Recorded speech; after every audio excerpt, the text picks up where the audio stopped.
नमस्कार दोस्तों, जॉब वाला के यूट्यूब प्लेटफॉर्म पे स्वागत है आप सभी का। तो दोस्तों चलिए आज का महत्वपूर्ण प्रश्नों को देखते हैं जो सभी प्रतियोगी परीक्षाओं के लिए बेहद ही महत्वपूर्ण होने वाला है। तो चलिए स्टार्ट करते हैं। आज का हमारा पहला प्रश्न है, इसरो किसके सहयोग से चंद्रमा पर अगला मिशन लूपेक्स भेजेगा? इसरो किसके सहयोग से चंद्रमा पर अगला मिशन लूपेक्स भेजेगा? तो हमारा राइट आंसर होगा जाक्सा। जाक्सा के सहयोग से इसरो जो है चंद्रमा पर अगला मिशन लूपेक्स भेजेगा। बात करें लूपेक्स का मतलब क्या होता है, तो lunar polar exploration mission. Lunar polar exploration mission वो हो गया लूपेक्स। और बात करें लॉन्च कब होगा, तो 2024-25 में लॉन्च होगा। इसरो और जाक्सा दोनों मिलकर लॉन्च करेंगे। चांद का ध्रुवीय क्षेत्र का अनुसंधान करेंगे। ये दोनों मिलकर इसरो और जाक्सा, इसरो भारत का स्पेस एजेंसी है और जाक्सा जापान का स्पेस एजेंसी है, दोनों मिलकर चांद का ध्रुवीय क्षेत्र का अनुसंधान करेंगे। वहीं बात करें नासा, तो नासा अमेरिका की स्पेस एजेंसी है। रॉसकॉस्मोस रूस की स्पेस एजेंसी है जो अभी हाल ही में लूना 25 को चांद पर भेजा, वो क्रैश हो गया और चांद पर सॉफ्ट लैंडिंग करने में असफल रहा, क्रैश हो गया। वहीं बात करें चंद्रयान 3 का लॉन्चिंग व्हीकल का नाम क्या है, तो LM-3 M4 बाहुबली या फैटमैन। LM-3 M4 फैटमैन या बाहुबली कहते हैं इसे। बात करें चंद्रयान 3 कब लॉन्च हुआ था, तो 14 जुलाई को लॉन्च हुआ। और कब पहुंचा चंद्रमा पर, अपना कदम कब रखा, तो 23 अगस्त को शाम 6:04 पर चांद पर पहुंचा। 14 जुलाई 2023 को 2:35 पर इसरो ने सतीश धवन अंतरिक्ष केंद्र श्रीहरिकोटा से इसे प्रक्षेपित किया। और 23 अगस्त 2023 को शाम 6:04 पर इसरो के द्वारा उसे चांद पर दक्षिणी ध्रुव पर उतारा गया। बात करें साउथ पोल पर उतरने वाला, तो साउथ पोल पर उतरने वाला विश्व में भारत जो है पहला देश बन गया है। वहीं चांद पर उतरने वाला में भारत चौथा देश बन गया। इससे पहले अमेरिका, रसिया और चीन के बाद भारत बन गया चांद पर उतरने वाले में। निसार का मतलब क्या होता है, तो निसार नासा और इसरो का सिंथेटिक अपर्चर रडार है। वहीं बात करें NVS-01, तो नेविगेशन का सेकेंड पीढ़ी है जो GSLV F12 के द्वारा इसे लॉन्च किया गया। उसका नाम क्या है, NVS-01 का नेविगेशन का सेकेंड पीढ़ी जो GSLV F12 के द्वारा। आदित्य L1 क्या है, तो आदित्य L1 सूर्य पर रिसर्च करने के लिए इसरो के द्वारा बनाया जा रहा है। एक है सूर्य पर रिसर्च करने के लिए इसरो के द्वारा जो बनाया गया है, जिसका नाम है आदित्य L1। हाल ही में ब्रिक्स में कितने नए देश शामिल हुए हैं, तो ब्रिक्स में नए देश 6 शामिल हुए हैं। बात करें ब्रिक्स, तो ब्रिक्स का मतलब ब्राज़ील, रसिया, इंडिया, चाइना और साउथ अफ्रीका है। ब्राज़ील, रसिया, इंडिया, चाइना और साउथ अफ्रीका है। 2023 का मेज़बानी जो है कौन कर रहा है, तो 2023 का मेज़बानी साउथ अफ्रीका कर रहा है। क्रम से चलता है तो साउथ अफ्रीका के जोहान्सबर्ग में अभी हाल ही में इसका आयोजन हुआ। अभी हाल ही में 6 देश जो शामिल हुआ है, कौन कौन सा देश है, तो अर्जेंटीना, UAE, सऊदी अरब, मिस्र, इथोपिया और ईरान। 6 देश शामिल हुआ है। अर्जेंटीना, सऊदी अरब, UAE, मिस्र, इथोपिया और ईरान, 6 देश शामिल हुआ है इसमें। ये 6 देश जो है 1 जनवरी 2024 से ब्रिक्स के परमानेंट मेंबर बन जाएंगे। ये 6 देश जो है 1 जनवरी 2024 से ब्रिक्स के अस्थायी सदस्य बन जाएंगे। बात करें वहीं साउथ अफ्रीका के राष्ट्रपति सिरिल रामाफोसा ने बताया कि पहले फेज में इन देशों को मेंबर बनने का न्योता दिया गया है। इस समिट पर साइन के दौरान ब्राज़ील, भारत और साउथ अफ्रीका को संयुक्त राष्ट्र सुरक्षा परिषद का अस्थायी सदस्य की मांग की गई है। भारत, ब्राज़ील और साउथ अफ्रीका को संयुक्त राष्ट्र सुरक्षा परिषद में अस्थायी सदस्य देशों में शामिल करने की मांग की गई है। बात करें वहीं अस्थायी संयुक्त राष्ट्र सुरक्षा परिषद में अस्थायी सदस्य देशों की संख्या कितना है, तो 5 है। कुल देशों की संख्या 15 है और अस्थायी देशों की संख्या 5 है। तो उसमें भारत को भी शामिल करने के लिए भारत, ब्राज़ील और साउथ अफ्रीका को भी शामिल करने के लिए कहा गया। ब्रिक्स का अभी 15वां संस्करण साउथ अफ्रीका के जोहान्सबर्ग में 22 से 24 अगस्त तक आयोजित हुआ। ब्रिक्स का 15वां संस्करण साउथ अफ्रीका के जोहान्सबर्ग में 22 से 24 अगस्त तक आयोजित हुआ। ब्रिक्स का हेडक्वार्टर कहाँ है? शंघाई, चीन में है। स्थापना 2009 में हुआ। 2001 में अर्थशास्त्री जिम ओ'नील ने तेजी से बढ़ती अर्थव्यवस्था के वर्णन के लिए ब्रिक्स का नाम ब्रिक दिया। फिर 2010 में साउथ अफ्रीका में इस देश में 2010 में, सॉरी माफ़ कीजिएगा, 2010 में साउथ अफ्रीका को ऐड कर लिया गया, जिससे कि इसका नाम ब्रिक्स हो गया। 2010 ब्रिक्स हो गया। इससे पहले 2009 तक ब्रिक नाम था। ब्रिक्स का पहली बैठक 16 जून 2009 को रूस के एकाटेरिनबर्ग में हुआ था। रूस का माफ़ कीजिएगा, ब्रिक्स का पहली बैठक 16 जून 2009 को रूस के एकाटेरिनबर्ग में हुई थी। एशिया का नवीनतम देश कौन सा है? तो ईरान है। आसियान का स्थापना कब हुआ? तो 1967 में। आसियान का नवीनतम देश कौन सा है? तो 11वां देश तिमोर लेस्ते है। तिमोर लेस्ते आसियान का नवीनतम देश है। कितने नंबर का है? तो 11वां देश है। बात करें IMF का नवीनतम देश कौन सा है? तो एंडोरा है। कितने नंबर का सदस्य देश है? तो 190 नंबर का है। NDB का नवीनतम सदस्य देश कौन सा है? तो मिस्र है। चेस वर्ल्ड कप 2023 का खिताब किसने जीता? तो चेस वर्ल्ड कप 2023 का खिताब मैग्नस कार्लसन, जो नॉर्वे के हैं, उन्होंने आर प्रज्ञानंद को हराकर जीता।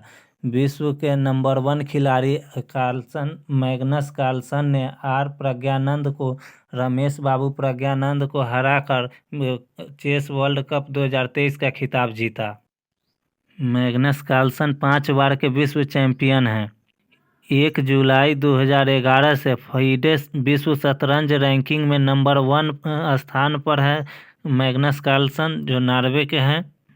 FIDE वर्ल्ड कप कब से कब तक चला? तो FIDE वर्ल्ड कप 30 जुलाई से 24 अगस्त 2023 तक चला। इसमें नंबर 1 पर कौन रहे? तो मैग्नस कार्लसन रहे नंबर 1 पर। मैग्नस कार्लसन नॉर्वे वाले नंबर 1 शीर्ष स्थान पर रहे। दूसरे स्थान पर रमेश बाबू प्रज्ञानंद भारत के रहे और तीसरे स्थान पर फैबियानो कारुआना रहे। बात करें वहीं 44वां शतरंज ओलंपियाड 2022 का होस्ट कौन सा देश रहा? तो भारत रहा। और कहाँ पर हुआ? तो चेन्नई में हुआ। 44वां शतरंज ओलंपियाड 2022 का होस्ट चेन्नई ने किया। फाइनल मुकाबला में पहुंचने वाले भारत के 2 खिलाड़ी बन गए हैं। पहले में विश्वनाथ आनंद है और दूसरे में रमेश बाबू प्रज्ञानंद है। बात करें वहीं विश्व शतरंज दिवस कब मनाया जाता है? तो 20 जुलाई को विश्व शतरंज दिवस मनाया जाता है। 82वें ग्रैंड मास्टर कौन है? तो 82वें ग्रैंड मास्टर भूपल्ला प्रणीत, जो तेलंगाना के हैं। पहले ग्रैंड मास्टर विश्वनाथ आनंद है और अभी हाल ही में नवीनतम 83वें ग्रैंड मास्टर आदित्य सामंत, जो महाराष्ट्र के हैं। आदित्य सामंत 83वें ग्रैंड मास्टर, जो महाराष्ट्र के हैं। यूनाइटेड वर्ल्ड रेसलिंग के द्वारा किस देश की सदस्यता रद्द कर दी गई है? यूनाइटेड वर्ल्ड रेसलिंग के द्वारा भारत देश की सदस्यता रद्द कर दी गई है। यूनाइटेड वर्ल्ड रेसलिंग ने 15 जुलाई तक भारतीय कुश्ती संघ में चुनाव कराया जाए के लिए कहा। भारतीय कुश्ती संघ में ये सदस्यता क्यों रद्द कर दी गई है? तो यूनाइटेड वर्ल्ड रेसलिंग ने भारतीय कुश्ती संघ में चुनाव कराने के लिए कहा, लेकिन अभी तक चुनाव नहीं हो पाया। नहीं अध्यक्ष नहीं कमेटी के मेंबर बने, इसलिए उनकी सदस्यता रद्द कर दी। तो बात करें इससे क्या होने वाला है, अब क्या होगा? तो उनकी सदस्यता जब रद्द हो गई तो क्या होगा? तो भारतीय पहलवान भारतीय झंडा के बीच नहीं खेल पाएंगे। जैसे जो भी कुश्ती के खिलाड़ी हैं वो भारतीय झंडा के बीच नहीं खेल पाएंगे। अगर पदक जीतेंगे तो भारत के हिस्से में नहीं जाएगा। ऑथराइज्ड न्यूट्रल एथलीट के रूप में खेलना होगा। ऑथराइज्ड न्यूट्रल एथलीट के रूप में खेलना होगा। बात करें यूनाइटेड वर्ल्ड रेसलिंग का गठन कब हुआ? 1912 में। यूनाइटेड वर्ल्ड रेसलिंग का मुख्यालय कहाँ है? तो लुसाने, स्विट्जरलैंड में। इसमें सदस्य देशों की संख्या कितना है? तो 176 है। अध्यक्ष कौन है? तो नेनाद लालोविच हैं। यूनाइटेड वर्ल्ड रेसलिंग के अध्यक्ष नेनाद लालोविच हैं। भारतीय कुश्ती संघ की स्थापना कब हुआ? तो 27 जनवरी 1967 को। और हेडक्वार्टर जो है दिल्ली है। 27 जनवरी को कौन सा दिवस मनाया जाता है? तो 27 जनवरी को पर्यटन दिवस मनाया जाता है। मेरा बिल मेरा अधिकार प्रोत्साहन योजना केंद्र सरकार द्वारा कब से शुरू की जाएगी? तो 1 सितंबर 2023 से मेरा बिल मेरा अधिकार प्रोत्साहन योजना केंद्र सरकार के द्वारा शुरू की जाएगी। इसके मोबाइल ऐप पर आप जीएसटी वाला बिल अपलोड करके 10,000 से 1 करोड़ तक का नकद इनाम जीत सकते हैं। बात करें जीएसटी का पूरा नाम क्या है, तो गुड्स एंड सर्विस टैक्स। वहीं बात करें कहाँ कहाँ ये है, तो मेरा बिल मेरा अधिकार योजना प्रोत्साहन योजना जो है 6 राज्य और केंद्र शासित प्रदेश में लागू हुआ है। 6 राज्य और केंद्र शासित प्रदेश में लागू हुआ तो कौन कौन सा राज्य है? असम, गुजरात, हरियाणा, पुडुचेरी, दमन और दीव, दादर व नागर हवेली में लागू हुआ है। जीएसटी को सबसे पहले किस देश ने लागू किया? तो फ्रांस ने लागू किया। भारत का जीएसटी का मॉडल किस देश पर आधारित है? तो कनाडा पर आधारित है भारत का जीएसटी मॉडल। जीएसटी किस समिति के सिफारिश पर हुआ? तो विजय केलकर समिति। भारत में जीएसटी की स्थापना कब हुआ? तो 1 जुलाई 2017 को जीएसटी डे मनाया जाता है। जीएसटी लागू करने वाला पहला राज्य कौन सा है? तो असम है। जीएसटी आर्टिकल 279 के तहत लागू किया गया। जीएसटी आर्टिकल 279 के तहत लागू किया गया। जीएसटी 122वां संविधान संशोधन बिल था। जीएसटी बिल को राष्ट्रपति 8 सितंबर 2016 को मंजूरी दे दी। जीएसटी अप्रत्यक्ष कर है। 101वां संविधान संशोधन अधिनियम के द्वारा भारत को जीएसटी 101वां संविधान संशोधन अधिनियम किससे संबंधित है? तो भारत के जीएसटी से संबंधित है। भारत के पहले आर्टिफिशियल इंटेलिजेंस एआई स्कूल का उद्घाटन किस राज्य में किया गया है? तो केरल के तिरुवनंतपुरम में आर्टिफिशियल इंटेलिजेंस एआई का उद्घाटन किया गया। इस स्कूल का नाम क्या है? तो केरल के तिरुवनंतपुरम में जो आर्टिफिशियल इंटेलिजेंस स्कूल का उद्घाटन किया गया उस स्कूल का नाम शांतिगिरी विद्या भवन नाम है स्कूल का। स्कूल का उद्घाटन किसने किया? तो पूर्व राष्ट्रपति रामनाथ कोविंद जी ने किया। एआई स्कूल को वैदिक ई स्कूल के सहयोग से दुनिया के सबसे एडवांस एजुकेशन प्लेटफॉर्म में से यूएसए अमेरिका के आई लर्निंग इंजन द्वारा डिजाइन किया गया है। अमेरिका के आई लर्निंग इंजन द्वारा डिजाइन किया गया है। बात करें पहली न्यूज एंकर, पहली क्षेत्रीय भाषा में न्यूज एंकर कौन है? तो लिसा। भारत की पहली क्षेत्रीय भाषा में न्यूज एंकर कौन है? तो लिसा है। भारत का पहला वानिकी विश्वविद्यालय तेलंगाना में स्थित है। हर घर जल वाला प्रमाणन वाला राज्य कौन सा है? हर घर जल प्रमाणन वाला राज्य गोवा है। भारत का स्वदेश निर्मित वाहन पोत आईएनएस विक्रांत है। भारत का स्वदेश निर्मित विमान पोत आईएनएस विक्रांत है। अपनी खुद की इंटरनेट सुविधा वाला पहला राज्य कौन सा है? तो केरल है। भारत की पहली बालिका पंचायत का गठन कहाँ? कुनरिया, गुजरात में। जैव विविधता रजिस्टर पाने वाला पहला मेट्रो शहर कोलकाता है। जैव विविधता रजिस्टर पाने वाला पहला मेट्रो शहर कोलकाता है। जितना भी बताएं सब पहला जो इतना था उसको एक जगह देख लिए जिससे आप लोग को याद हो आसानी से। ई गवर्नेंस पर 26वां राष्ट्रीय सम्मेलन कहाँ शुरू हुआ? तो इंदौर में। ई गवर्नेंस पर 26वां राष्ट्रीय सम्मेलन इंदौर में शुरू हुआ। इसका आयोजन 24 से 25 अगस्त तक किया जाएगा।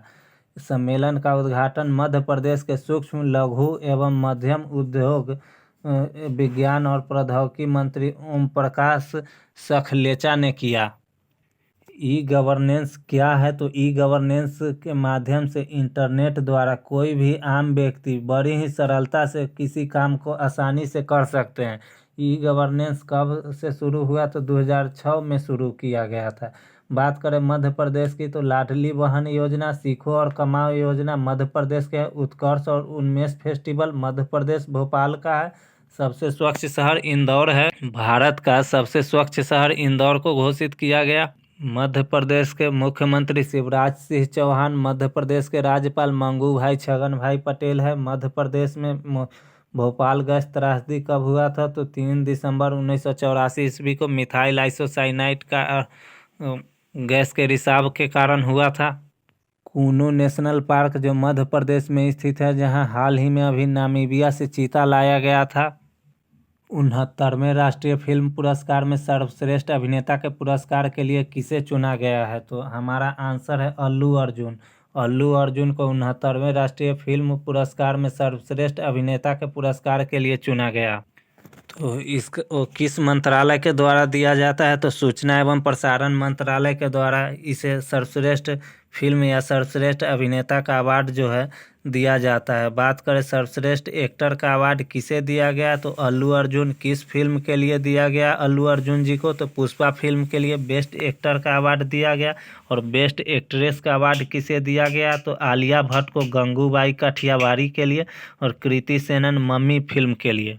वहीं बात करें सर्वश्रेष्ठ बाल फिल्म कौन सा है, तो Gandhi and company Gujarati film है। सर्वश्रेष्ठ बाल फिल्म कौन सा है, तो Gandhi and company Gujarati film है। सर्वश्रेष्ठ हिंदी फिल्म कौन सा है, तो सरदार उधम सिंह। सर्वश्रेष्ठ हिंदी फिल्म कौन सा है, तो सरदार उधम सिंह। बात करें इस अवार्ड की शुरुआत कब हुआ, तो इस अवार्ड की शुरुआत 1954 में हुआ। पहली बोलती फिल्म कौन सा है, तो आलम आरा। प्रथम मूक फिल्म कौन सा है, तो राजा हरिश्चंद्र। और प्रथम रंगीन फिल्म कौन सा है, तो किसान कन्या। तो दोस्तों आज के एपिसोड में इतना ही। अगर आप चैनल पर नए हैं तो लाइक शेयर सब्सक्राइब करना ना भूलें। कैसा लगा हमारा एक छोटा सा प्रयास से आप लोग कमेंट बॉक्स में अपना राय ज़रूर दें।